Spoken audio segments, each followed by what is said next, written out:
morning. It's one of the busiest travel days of the year, and we are your guides getting home for the holidays. Plus, what's Christmas in the Valley without the Phoenix Zoo lights? We are live as they get ready to flip the switch. And these might be the only white jeans you'll ever need, where you can get stain-proof pants coming up in your morning juice. In your wet pants, right? Just like SNL. Hey, everyone. Happy Wednesday to you. I'm Tramai along with Matt Morrow. Thank you so much for waking up with us. It is now 4:30 on the dot, and we want to go live to Scottsdale Quarter. That's where we find Jimmy Q getting ready for the Santa Social out there. It looks beautiful, Jimmy. It is really gorgeous out here. I mean, the quarter all year round is pretty, but the lights are so significant this time of year, and it is just so nice. We have little puppies out here, but just gorgeous conditions. It's feeling pretty chilly. We have a great little event. We're going to be telling you about what they have going on out here. They have the Christmas tree up and the lights and the reflective pool. I'll tell you, this is a real special place, and it's free. You just come on out here and park and hang out and go shopping. There's lots of restaurants. It's a really neat place. This morning, though, everybody is bundled up except for me. Why? Well, because it's going to get colder and I want to acclimate before I put my jacket on. Yeah, I've been doing this for a while. Okay, it's going to be on the chilly side for this morning. Brisk for a lot of folks. We'll need our jackets, then our temperatures will open up. We'll get gorgeous today, about 73 degrees for the high temperature. You couldn't ask for a better temperature. Now, when we come back, we're going to talk more about what's happening here at the Scottsdale Quarter, a very special place in the northeast part of the valley. All right, no doubt about that. Thank you, Jimmy. Well, if you're traveling today, you are not alone. This morning, we are tracking traffic at airports all around the country. Here's a live look from O'Hare International in Chicago, where the lines are already growing at the American counter. Yeah, that is one of the busiest, and this one actually is the busiest in the world, I want to say. Over in Atlanta, travelers have been packing in already, although it doesn't look as busy as O'Hare just did a second ago. We have been watching the line grow, though, for hours now. And it is just the beginning of a very busy travel day as millions of Americans go home for the holidays. And Team 12's Brian West is live from Sky Harbor with an up-to-date look at travel times from there. Brian? And Matt and Trent, when it comes to this holiday, today is the busiest travel day of the 5 days. Yesterday was pretty busy, but it significantly drops off tomorrow and also on Friday. If you take a look here at Sky Harbor, we were seeing probably about 20 more people about maybe 10 minutes ago, but the lines are already forming, people getting their tickets and heading up to their gates. We are told by AAA some 49 million travelers are going to be taking a trip at least 50 miles over the holiday. Now, U.S.-based airlines are counting on this Thanksgiving to be their busiest travel period ever, with a record 27 million flyers between last Friday and November 29th. It looks like Mother Nature is also cooperating today. A wintry storm is only expected to move through the Midwest near St. Paul, Minneapolis, but that airport operates well in the snow and ice. Of the almost 50 million traveling, 89% will be driving to their destinations today. Aside from today being an incredibly packed time at the airport, you'll also see that on the tail end when everyone returns home on Sunday. We're live at Sky Harbor. Brian West, 12 Today. All right, Brian, thank you. Let's hope that things stay calm down there. Now, if you're headed to the airport this morning, chances are you'll be taking an Uber or a Lyft. But you may not realize there are some big differences between the two, and it could affect your safety. Team 12's Michelle Bowden explains. It has become the norm. Probably about 4 times a week. Hopping in an Uber. I'd say on average once a week. Grabbing a Lyft. Oh, I take it at least 4 times a week. It's not just to leave bars and restaurants anymore. Now, people are taking it to the airport, to and from work. Airport all the time. And despite some high-profile incidents, this woman in Atlanta who got a black eye after she says an Uber driver punched her. And a Charlotte man who says his Uber driver got violent after talk turned to politics last month. It was pretty shocking. We even found a website called Who's Driving You that claims to track every incident with Uber and Lyft. There are pages and pages of entries. But passengers we talked to say they feel perfectly safe. I've never had a bad experience. Some frequent riders were also surprised when we pointed out a pretty big difference we discovered between the two companies. I didn't have any idea about that. Both Uber and Lyft do background checks, but Lyft often goes one step further. You have to do an in-person interview. Michael Gasper applied to work as a driver for both companies. And what do you think of that Lyft goes that extra mile? It's pretty important, just because I know someone's put eyeballs on who the driver is. He says they also inspected his car in person. But here's something else we learned. It appears neither company requires drivers to take care of recalls. Turn left onto Anchor Street. On average, 20% of drivers don't bother to fix the problematic part. Frequent riders we talked to told us that's just not something they think about. So I've never had a bad experience with Uber. When you call for a ride, check the driver's picture, the license plate, and the make of the car, and compare that before you get in. So what do Uber and Lyft have to say about this? Lyft says, and I quote, drivers have a strong personal incentive to make sure their car is in a safe operating condition. In addition to a safety inspection, drivers make a continuous representation that their vehicle meets the industry safety standards and all applicable State Department of Motor Vehicle requirements of its kind. And Uber tells us that it, quote, requires a 19-point vehicle inspection to be completed by a certified mechanic in Arizona. Well, holiday traffic is one thing astronauts on board the International Space Station do not have to worry about. Astronaut Shane Kimbrough shared a message to Earthlings. This is his second year spending Thanksgiving 200 miles above the Earth. And let's just say his big Thanksgiving feast looks a little different than ours does. Here's our turkey right here. So it's going to be in a pouch. We'll heat this up and it'll taste really good, just like you're having it at home. We got cherry blueberry cobbler for dessert, so that's going to be awesome. Gosh. Thanksgiving in a Ziploc bag right there. Yeah, right? Commander Kimbrough will be spending the holiday with 4 other astronauts and 1 fellow American. He says Mission Control is even setting up a live football feed so they can catch the big games tomorrow. Please tell me they have a little gravy in a package, maybe. Freeze-dried, yes. Yes, exactly. Well, today President Obama will pardon a turkey. It's a tradition that's continued for over 40 years now. Each time the president is presented with 2 turkeys, he'll pardon one, which will become the national turkey. This year's candidates are from Iowa. Okay, get it. I love their names. Tater and Tot, okay? We are going to let you in on a little secret, though. Doesn't really matter which one he pardons. Both will actually live out their lives and never have to worry about being on someone's dinner table. I love the names. Tater Tot. All right. It is almost time for the 90th Macy's Thanksgiving Day Parade. Later today, the floats will come alive in preparation for the event tomorrow morning. It takes about 90 people to inflate just 1 balloon and around that many to guide it through the parade route in the Big Apple. You can watch the whole thing live at 7 o'clock tomorrow, right after 12 today. And hopefully Mother Nature cooperates. Yes, can't be too windy. No winds, exactly. Well, there is nothing like the Phoenix Zoo lights to let the holiday spirit really sink in. Team 12's Brandon Hamilton is live with a preview of tonight's big event. Hey, Brandon. Hey, good morning to you. Yes, the Valley's brightest holiday tradition kicks off tonight. Millions of holiday lights. Look at this. Tell me this does not get you into the Christmas spirit. It's absolutely beautiful out here. The chill is in the air, so it just feels like the holidays right now. And we are joined by Linda Hardwick with the Phoenix Zoo. Good morning to you. Good morning. Thanks for being here. So always spectacular, but this is super special. This is the 25th year, and I'm sure it just looks spectacular from when it was the first year. It does. I mean, the first year we only had 400,000 lights. We saw 54,000 people come through the gates. This year we have millions and millions of lights, hundreds of sparkling displays. We see nearly 300,000 guests who come about for the 6-week run of Zoo Lights. I can see why, because it's absolutely spectacular. But tonight is the opening night, and you have a lot planned, right? We do. This is the 25th season, so we really wanted to kick it off in style. We actually will be letting guests in a little bit early at about 5:20 today because we want them to head to our holiday tree for a tree lighting ceremony. We also have the help of about 60 members of the ASU marching band, which will lead a procession to the tree. And then our president and CEO, Bert Castro, will be addressing the crowd, welcoming them. And we have a fantastic tree lighting ceremony at about 5:45 this afternoon. Okay, perfect. Linda, will be talking to you much more this morning. Thank you so much. You can go to phoenixzoo.org to buy your tickets. Tickets range from $10 all the way to $19, depending on if it's a value night or a regular night. Just go to their website. They've got a full calendar there for you. This is getting you into the holiday spirit. We'll send it back to you guys. It sure is. I've got to go this year. I No say that excuses. every year. Seriously, this year, it's going to be the year. Brandon, thank you. Still ahead on 12 today. In just a couple of weeks, the Obamas could become our neighbors to the west. We've got a sneak peek at their new home in California. And Old Navy may have just invented waterproof white pants, and the internet is freaking out. So do they actually work? We're talking about that in your morning juice.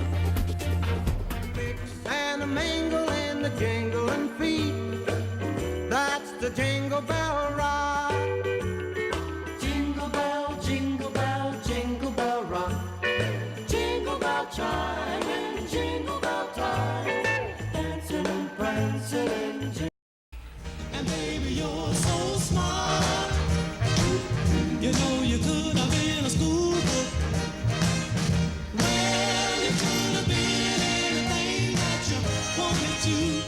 Welcome back, everyone, to 12 today. The time now is 4:43. Let's check your hot headlines. President-elect Donald Trump isn't the only one thinking about splitting his time between two cities.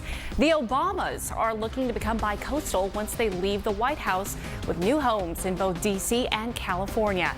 The New York Post reports the family has purchased a home in Rancho Mirage, California. They're also renting a home in D.C. while 15-year-old Sasha is still in school. And yesterday, President Obama awarded the nation's highest civilian honor to 21 people. Among the recipients were Tom Hanks, Michael Jordan, Robert De Niro, and Ellen DeGeneres. And stick around, coming up at 5 o'clock. Get this, we're going to talk about how Ellen almost didn't make it to the ceremony. Ooh. It is quite the story. You don't want to miss this. Whoops, Kareem Abdul-Jabbar was also honored as well. Well, what a year for Lori Hernandez. The Olympic gold medalist won another award last night on Dancing with the Stars. She is on fire. The 16-year-old beat out the other celebrity finalists, James Hinchcliffe and Calvin Johnson Jr. And she is so sweet and humble about everything. Yes, because you've talked to her. Yeah, at the Olympic trials. Congratulations to her. Yeah. Aww. It's 4:43 right now, 4:44 rather. Let's get a quick check of your morning juice. Here's Vanessa. All right, good morning. So Adele may have dropped a big bombshell at her tour finale here in Phoenix, and a lot of fans didn't catch this. But as she was leaving the stage, Adele joked that she was off to have a baby. Listen carefully.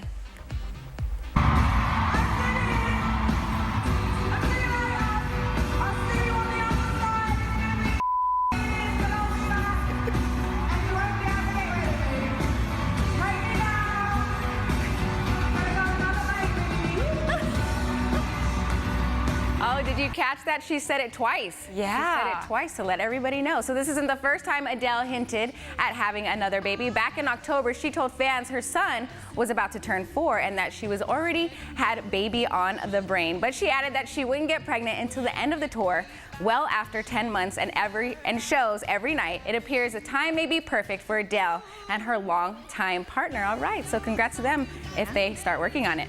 All right, rumor has it, oh wait, it's not Adele anymore. It's Old Navy has invented magic jeans. We all know how easy it is to ruin a good pair of white pants, right? But now there's such a thing as waterproof jeans. Yes, this is true. People online everywhere are testing them out, and it happens that they hold up well against common spills like red wine or coffee, and the pants normally sell for $50. So are you guys gonna invest in those? Well, tram anyway. Okay, I seriously would consider it, but can they make a waterproof white dress? Ooh. A waterproof white top? I mean, I need the whole shebang. You're right. If these are success, you know everything else is gonna come after. Especially this is great for mommies too, right? Because your kids. I told you about my spit up story, so I'm not going to go into that. But yes, it would be very, very helpful. I'll just say this: somewhere Will Ferrell and Jimmy Fallon are smiling right now. Absolutely. All right. Well, fingers crossed that we get the dresses and the shirts and the whole shebang.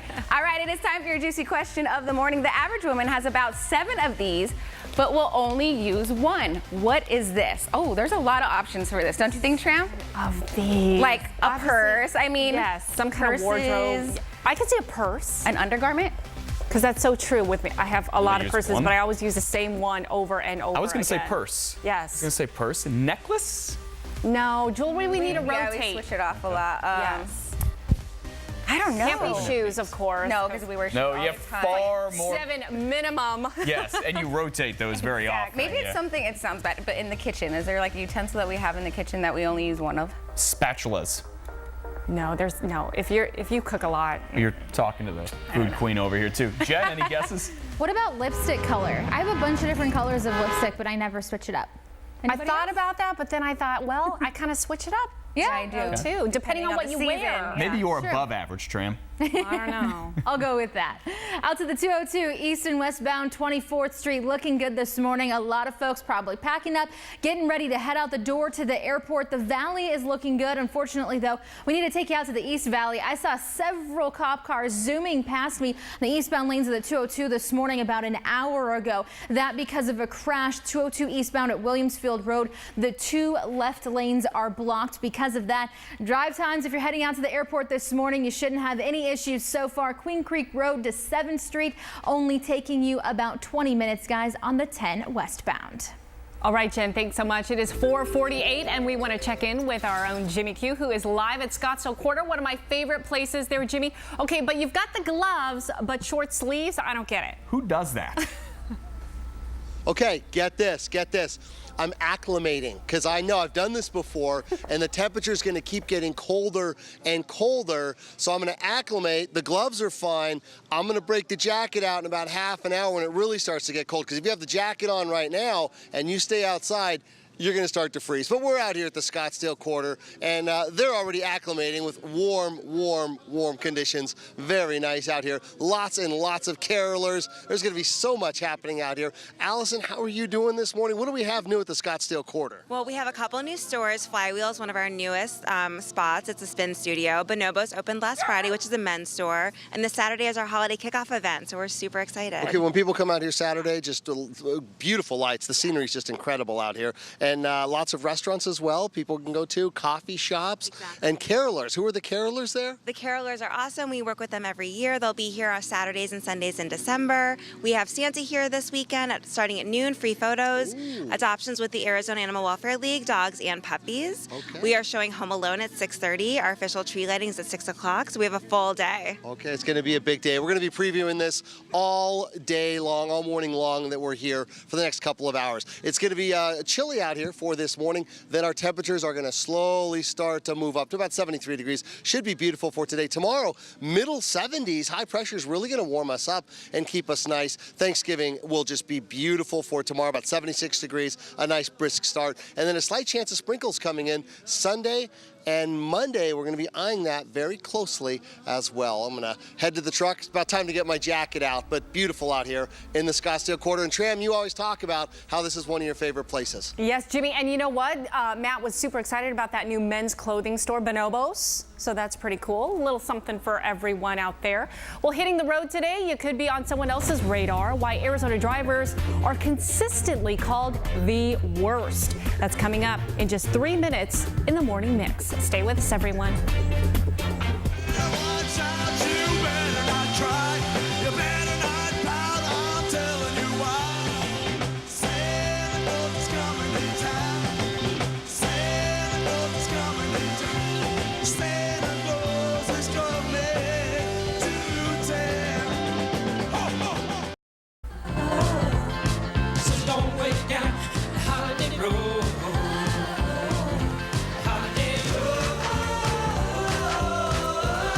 Looks like they're in fast forward at Chicago's O'Hare Airport right there. That's very true. They're going through the TSA lines right there. We're tracking airport traffic and traffic on the roads for you all over the country this morning here on 12 today, one of the busiest travel days of the year. And a question for you right now: are you hitting the roads for the holidays? If so, a new study finds other drivers could be keeping a close eye on you, all because of your license plate. Car Insurance Comparison says drivers who are from Arizona are some of the worst in the whole country. Oh. In fact, we ranked number 9 on the list. So in today's Morning Mix topic, we're asking, are Arizona drivers that bad? You don't want me to go off. That answer says yes, without trying to put people off. I got to tell you, I mean, wasn't last year we ranked number 6? Yeah, and there was another study that came out where we did rank the worst in the whole country. You know what? It's emphatic yes. I mean, seriously, my husband and I actually argued about this when we came out on number 1 on that list that you had just mentioned. Because I said, you know, coming from the LA area, we've got some pretty bad drivers in Southern California too. But he was saying, here's the difference though. They actually know how to drive aggressively. Out here, there are so many people from all over the country. And, you know, because we don't usually have wall-to-wall traffic, even though this video obviously goes opposite of what I say. But usually it's not wall-to-wall. And so you've got so many aggressive drivers who, you know, floor it, and they don't know what they're doing, and then it causes the accidents, and it's just a mess. Jen, you're out on the roads every morning with real-time traffic. Yeah, you got it. I mean, it's not too bad in the morning, I gotta say. Most of my problems driving around in this city are like in the afternoon. I think people are just like, get me out of work, get me home. When there's no traffic. Right. Yes. And we have to drive really far. I mean, you think about cities that are a little bit more compact, or maybe they can take the subway or whatever, but a lot of us are doing half-hour, hour commutes, and that can get irritating, especially when the people next to you aren't really playing by the rules. details. One of the things that gets me about drivers here is that you're driving along the interstate, driving, 65, 70 miles an hour. Then all of a sudden it comes to almost a dead stop for no apparent reason. That gets me. And I think your husband's right about California. There are a lot of drivers there and they're aggressive, but I think they're just a little bit better. Florida, though, has some bad drivers. They rank at the top of a lot of these surveys, and New Mexico as well. Half the drivers there aren't even insured, so look out if you get into a crash. I will say just yesterday was badly cut off by somebody. So when we finally got to the red light, I was taking pictures of their license plate. Good for I think that kind of, worried them. But don't mess with Tram. Well, I'm just like, you know what? And it was like nothing to them. Well, if you honked my horn, it was just like, in the car, you're even more mama bear about it. Yes, my kids were in the back. Right, let us know what you think. Hit us up on Facebook and Twitter. Vanessa? Still ahead on 12 today, Ellen DeGeneres almost missed out on the opportunity of a lifetime. Yesterday, we've got all the details in your morning juice. Well, you are looking at the Skittles tree here at the Phoenix Zoo. It is the 25th annual Phoenix Zoo Lights, and it lights up tonight. We'll have all the details this morning on 12 today.